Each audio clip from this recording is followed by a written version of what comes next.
Salut tout le monde, c'est Enzo, j'espère que vous allez bien. Aujourd'hui on se retrouve pour une toute nouvelle vidéo.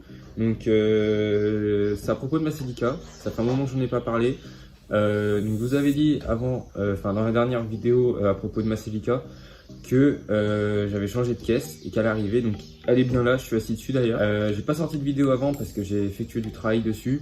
Je préfère vous filmer après ce que j'ai fait que plutôt filmer en allant, parce que ce que je faisais actuellement c'était chiant à la caméra, il n'y avait rien d'intéressant. Donc je vais vous montrer tout ça, c'est parti. Alors voilà, la voiture elle est là actuellement. Donc c'est bien une ST185. Donc je me suis déjà occupé de la B-moteur, mais je vais en revenir juste après. Donc voilà, elle est juste là, elle est beaucoup moins rouillée que l'autre. Donc ça fait un gain de temps énorme. Il y a quand même des pètes à l'arrière. Là, il y a des gaz et tout, mais je vous montrerai après. Donc voilà, elle est bien... J'ai dépouillé carrément. Il me reste plus qu'à tout nettoyer à l'intérieur et après je fais le pain d'intérieur. Je vais m'occuper du reste. Bon, passons aux explications. Donc ça, c'est une voiture qui vient de Corse. Donc j'ai été la chercher en Corse. Donc elle est déjà équipée de pièces performance, on va dire. Donc rappelez-vous, le moteur, il y avait déjà des bielles, pistons forgés. Il avait été réalisé, il y a des combinés, il y avait des freins à l'arrière de ST205. Donc moi j'ai trouvé des freins avant de ST205. Donc ils sont juste là, donc il y a écrit Celica dessus, d'ailleurs c'est joli, ils sont vachement balèzes. Donc pour ceux qui se demandent la différence, c'est que les freins ST185, donc qui a d'origine là-dessus, c'est monté en monopiston, donc les 4. Et bon, c'est un gros piston. Mais ceux-là, ils sont montés en 4 pistons à l'avant, 2 pistons à l'arrière. Et on peut mettre du gros frein. Donc à l'arrière, c'est du plug and play, on va dire. Donc on peut monter du 315 à l'arrière ou 300, je sais plus. J'ai déjà les disques, il faudra que je vérifie. Et à l'avant, je vais monter exactement pareil. Sauf que pour l'avant, il faut que je fasse faire des pattes de fixation sur mesure. Donc je vais faire ça. Et du coup, les freins pourront les monter. Et on s'occupera après de tout ce qui est côté esthétique. Donc une petite peinture rouge avec, en faisant ressortir le silica en chromé. Donc j'avais parlé que je voulais pas trop m'occuper du châssis, mais du coup ça va se faire naturellement. Donc comme je vous ai dit, des gros freins avec les combinés. Donc les combinés, je sais pas si, il faudra que je les fasse refaire, rectifier, mais ce sera pas ma priorité. Pour le moment, je vais finir la caisse. Et après, même s'il faut que je roule avec des amortisseurs d'origine au début, c'est pas un souci. Revenons à la caisse. Donc là, ce que j'ai fait déjà, c'est que je me suis occupé de la B-moteur. Donc j'ai tout poncé, dégraissé comme d'hab, tout le tralala. Donc j'ai pas en noir. Donc c'est une sorte de noir mat. J'ai pas cherché à faire du brillant dedans et à faire même un truc super propre, même de la couleur de la voiture, parce que je considère que la B-moteur, ça prend de l'eau, de la poussière, de la boue, les flaques, c'est jamais propre. Donc je trouvais ça dommage de passer du temps dessus à faire un truc super joli, sachant que ça se voit pas et que ça prend l'eau et tout quand il pleut. Mais bon, j'ai quand même fait un truc de propre, c'est juste que c'est juste pas le même noir que sera la voiture. Donc c'est un noir mat. J'ai fait les petites découpes ici et là pour passer mes durites mes tuyaux de l'échangeur pour le turbo. Donc voilà, ça c'est fait. J'ai commencé, ce côté-là est fait. J'ai blacksonné tout ce qui est les parties intérieures, donc en blackson du coup. J'ai fait tout le châssis, je vous montrerai ça après. Faut savoir que la voiture au début, elle était partie pour faire une sorte de rallye. Donc elle était rouillée aux ailes arrière, donc elle a été passée en fibre, une aile entièrement passée en fibre, donc je vous montre une photo. Donc moi ça me plaisait pas la fibre, parce que je trouve pour des ailes arrière ça fait pas joli, et puis après je pense que ça aurait pu craquer et tout avec parce que moi de toute façon je voulais faire une voiture routière pour faire du rallye. Donc c'est pour ça que j'ai préféré tout remettre en tôle. Et c'est juste là, donc là il y avait mon aile, en fait. L'aile arrière de ma Celica, l'autre qui est pourrite, en fait elle était pas trop mal. Et j'ai découpé l'aile et je l'ai ressoudée sur celle-ci. Donc après là je l'ai juste soudé, meulé, mastic alu pour rattraper vite fait 2-3 trucs. Après je me suis pas embêté à le poncer fort le mastic, je l'ai laissé comme ça. Je l'ai apprêté pour pas que ça rouille et je le laisse comme ça. Ça après j'ai mis un coup de noir pour moi au ponçage pour me servir de témoin. Et après je terminerai la finition. Là, c'est vraiment juste pour, voilà, ça avance parce que je vais vous dire pourquoi, pour à propos de l'intérieur. Maintenant, j'ai aussi l'autre côté à faire. Donc là, c'est lui qui avait découpé, mais moi, je vais refaire des petits morceaux, je vais les recouper ça propre, et là, redresser. Donc ça, c'est pas important. Il y a juste le bas de caisse ici, je sais pas si on va voir, il y a des petits morceaux de rouille. Donc je vais le refaire, par exemple là. Mais c'est rien, ça c'est juste des petits morceaux à faire. Par contre, c'est là de l'autre côté, il y a du boulot un peu plus. C'est qu'il faut que je découpe ces tubes qu'il a mis. Donc lui, c'était pour faire du rallye, donc pour la lever plus rapidement. Et de refaire tout le bas de caisse parce qu'il a complètement enlevé tout le bas de caisse. Donc ça, c'est juste, ça fait perdre enfin, j'allais dire ça fait perdre du temps, mais c'est pas non plus énorme. C'est juste, c'est du temps à passer et la voiture, elle avance. Enfin, on n'a pas l'impression qu'elle avance, mais elle avance quand même.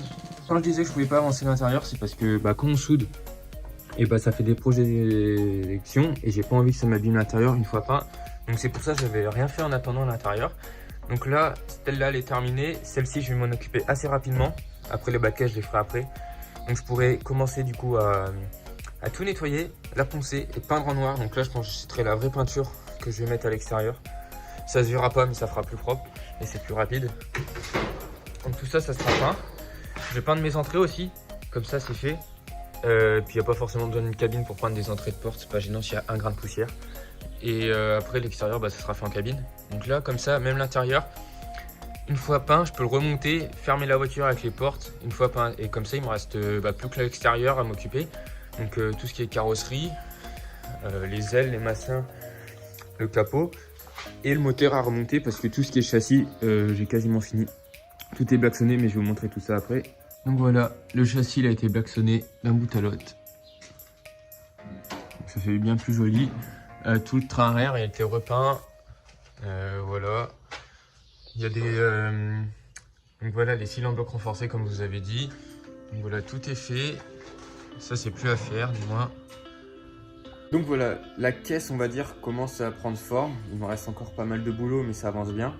Il me reste encore mon moteur, donc je vais vous montrer où il en est là maintenant. Bon, mon moteur il se trouve juste là. Donc il a bien changé depuis la première fois. Je vais vous mettre une petite photo. Donc il a été réalisé, surfacé, nettoyé. Il y a mes goujons ARP qui ont été montés. Donc tout ça, ça a été fait par des potes à moi. Donc ils ont fait un super boulot. Moi je me suis occupé que de la peinture. Donc mon moteur, il est en pièces car parce que je suis un peu embêté avec mes coussinets d'huile broquin. Parce que j'arrive pas, enfin j'ai toujours pas reçu. Et avec mes segmentations de pistons. Donc voilà. Donc les pistons ils sont juste là. Donc pour ceux qui se demandent, c'est des CP pistons en 86,5 mm. Des bielles Eagle. Donc je sais pas si on va voir là. Et là-dedans il y a des coussinets ACL. Donc bon là ça fait une trace parce qu'il y a de l'huile, mais ils sont tout neufs. Donc ça, et il y a mes segmentations, du coup j'arrive pas à trouver. Enfin si, j'ai trouvé mais ça coûte une blinde. Donc il va falloir que j'achète ça. Ils se sont occupés aussi de ma culasse. Donc là bon là il y a ma pochette de joint moteur. Hop. Donc la culasse elle est là, elle est toute neuve. Toutes mes soupapes elles ont été nettoyées, rodées encore à l'intérieur. Donc elles ont eu un nouveau coup de rodoir. Donc c'est tout neuf. Donc voilà, ce qui m'embête actuellement pour le remonter, c'est juste mes coussinets de vilebrequin que j'ai toujours pas reçu, donc c'est des ACL, et ma segmentation. Après j'ai tout ce qui est pompe à huile, tout est là, les goujons, il n'y a plus que ça à remonter, et comme j'ai dit, j'espère atteindre 350 chevaux sans trop forcer. Là vous avez vu la petite vidéo avec mon moteur, donc là je vais vous montrer le turbo, donc il est juste là en bas. Donc je reste sur un turbo d'origine Toyota. Donc parce qu'il a franchement une super, il a pas de jeu, il a rien, il avait été refait. Après ce que j'aimerais faire plus tard, c'est peut-être lui faire des stages parce qu'il faut qu'il développe plus de chevaux. Enfin il y a une société, enfin il y a Fensport en fait qui propose des stages turbo qui font qu'il marche mieux quoi. Parce qu'il faut savoir, quand je mets un échangeur frontal, j'aurai un peu de perdition du turbo. Parce que le temps qu'il faudra qu'il charge et qu'il remplisse tous les tuyaux d'air avec l'échangeur, ce qui est énorme, j'aurai toujours un petit peu de perte. Après, j'aurai de l'air bien plus fraîche, mais j'aurai un peu plus de perte au niveau de la puissance, c'est sûr et certain. L'échangeur, après, il est bien quand on change de turbo, mais moi, j'ai pas envie de changer de turbo et de mettre un gros turbo. Parce qu'après, c'est que des soucis, clairement. Après, il faut passer sur une gestion sur mesure, et moi, j'ai pas envie de tout ça. Donc, pour le moment, on va rester en origine. Et on verra à peu près combien ça développe, sachant que j'ai envie de sortir 320, 350 chevaux, je vais voir. Donc Pour le moment, on remonte la caisse et après les chevaux, on verra si on augmente pas. Donc là, on peut apercevoir un petit peu mes jantes et les freins. Donc ils sont vachement gros. Mais bon, je les laisse là, je vous montre pas tout maintenant. D'ailleurs, il y a un tout ouvrant sur la voiture. Je sais pas si vous aviez remarqué. Donc je vais le remonter, ça va être sympa, ça fera un peu plus d'air frais, on va dire. Donc là, il y a mes ailes de turbo, donc là, je suis en train de refaire. Mon capot qui est un peu morflé parce qu'il y a eu un peu des trucs de poser dessus. Après, il y a ma boîte. Donc là, il y a un 3 GTE de démonter. Donc là, ça sera ma boîte. Donc ça, il faudra que je le remonte après.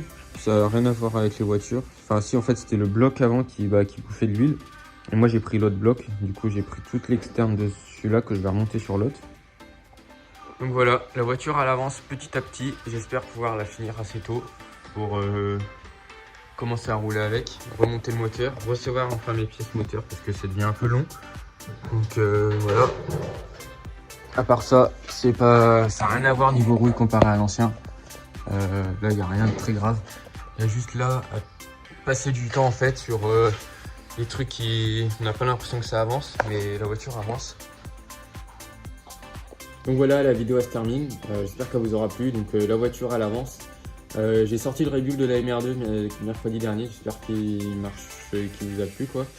On s'abonne à mon Insta, à YouTube et tout ça parce que c'est cool. D'ailleurs, on a passé les 500 abonnés sur YouTube et sur Insta on est presque, on est à 440 je crois. Donc on commente, on partage la vidéo, c'est important. Et puis moi on se retrouve mercredi prochain pour une nouvelle vidéo, donc à 10 h. J'ai changé mes horaires parce qu'à 10 h je trouve que c'était mieux qu'à 18 h. Donc voilà, sur ce je vous laisse, c'était Enzo, on se retrouve mercredi prochain pour une toute nouvelle vidéo. Allez, bye bye.